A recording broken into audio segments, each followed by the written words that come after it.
The summer before sophomore year, I didn't have a lot going on. Besides a trip to Holland to visit family, I had no plans. My mom Karen decided it wasn't alright with her for me to sit around at home all summer, complaining of boredom and bad TV shows. So Mom took the initiative to find something else for me to do. The mother of one of my friends started a message chain with all the other moms about a whitewater rafting camp in Utah. It was led by Arda, a big name in the whitewater guiding industry. The camp was designed to train future guides. That is how I ended up being sent off to Utah with 3 of my friends. First off, we have John. John has some crazy bass guitar skills, and we think alike, so we have been friends for a while. Next came Ian. Ian was a spacey guy, and always the funniest. He wasn't huge on outdoor stuff, but he had gone on a previous whitewater trip before and had a vague idea of what was going on. Ian was best friends with the third guy, Evan. Evan was even more spacey than Ian, but was also hilarious. He turned out to be the best guide, but that's getting way ahead of things. I found myself on a bus heading towards the San Francisco airport. I had a duffel bag packed to the brim with fleece clothes, basic hygienic needs, some bathing suits, and a few other outdoorsy items. At that moment, I decided I hated camping or even having to be in the wilderness at all. I cursed out my mom for forcing me to go on this trip and was overall pretty pissed at the world for forcing me out of my comfort zone. There were only 10 kids going on the trip, so I was going to be stuck with 6 kids I didn't know for a week. We didn't know quite what to expect of the upcoming trip, but we knew we would be packing up camp and moving to a new spot every day. We had no showers or bathrooms and pre-made kitchens to use as well. We met one of our guides in the San Francisco airport because she happened to live in Petaluma. Her name was Season. She was the official group leader. We met up with the rest of the group in the Utah airport. Our next guide's name was Raphael, but most people called him Rafa. He would say the word man in almost every sentence, except he pronounced it man. My friends and I thought this was pretty funny at first, although we ended up saying it a lot after a week.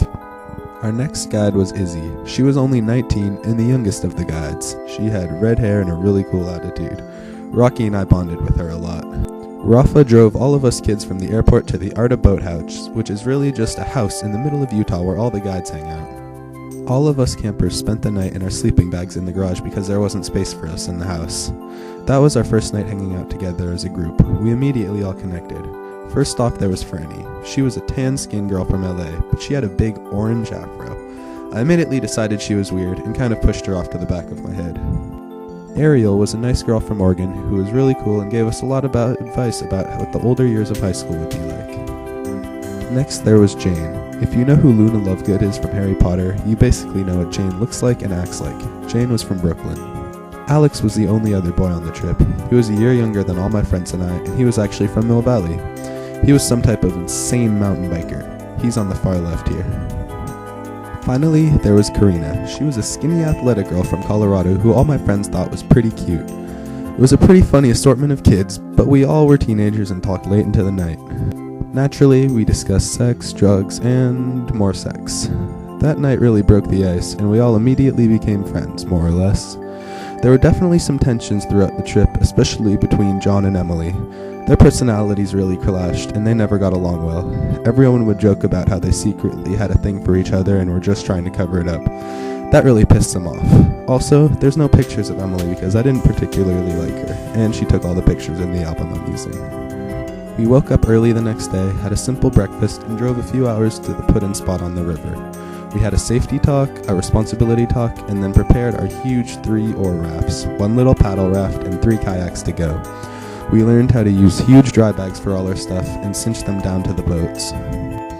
We also had big coolers full of food, cooking equipment, and little boxes we pooped into. We did all of this in thick mosquito-filled brush and had to cover every inch of our bodies all the time. There were literally clouds of mosquitoes all around us, and that wasn't even the worst of them. We finally set off down the river and started our journey. The guides taught us how to control the boats, command our crew, manipulate gear, read currents, and so on. It was fun, and we were enjoying the bright and sunny day. If you've ever been to Utah, the landscape is really amazing. We were in a deep gorge with red walls and patterns and shapes that seemed almost fictional. The wildlife was also really cool. There were other people out on the river, from crazy drunk water-fighting rednecks to peace-loving nature enthusiasts. About an hour into our paddle downstream, the sky changed from light blue to dark gray in a matter of minutes. This was followed by hard rain, which soon turned to hail.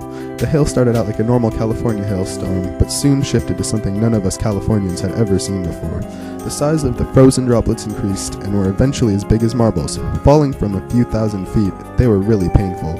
That was luckily the only day it rained, and by far the worst day on the river.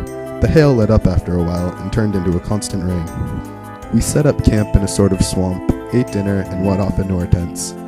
I set my tent up correctly with the rainfly, so John and I had a bearable night. Unfortunately for Ian and Evan, their tent didn't have a rainfly. Their tent filled up with water that night, and they woke up about 4 inches deep. Their tent was also not kept closed at all times, so they had clouds of mosquitoes in their tent. There were also some scary bigger bugs. Their tent didn't properly dry out for the rest of the trip. The days after that were a lot nicer. We got to a section of the river with less mosquitoes and fire ants, which made everything more pleasant. We also began to camp at sandy beaches with rocks we could leap off into the river from. We all became pretty good guides by this point. The days started to go by pretty fast. We would wake up early, eat, pack up camp, and prepare for our day, and then set off.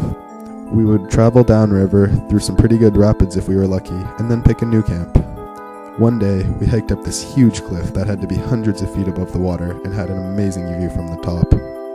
We saw some funny-looking mountain goats on that hike that would always just peek their heads over ledges and stare at us with their strange goat eyes. A goat will look very deep into your soul, so always take caution before making direct eye contact if you ever encounter one. It can be very disturbing.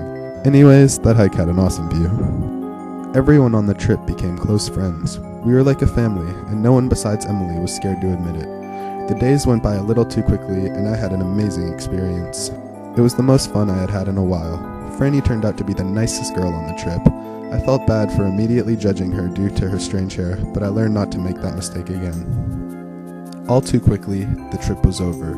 Once we landed, we learned that Michael Jackson was dead, which wasn't too heartbreaking, but it was still a pretty big deal.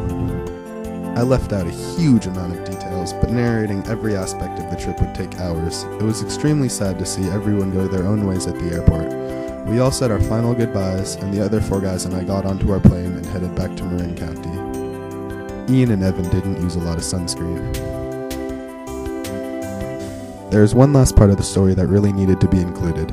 There was one point during the trip where Evan, Izzy, and I were all messing around on the river one hot afternoon playing on the kayaks in a small rapid. For a second, I felt as if time was standing still. I know it sounds extremely corny, but this was a defining moment of my life that I like to think about when times seem bad. At that very moment, I looked from Evan to Izzy and realized how happy I was at that very moment and how extremely chill life is.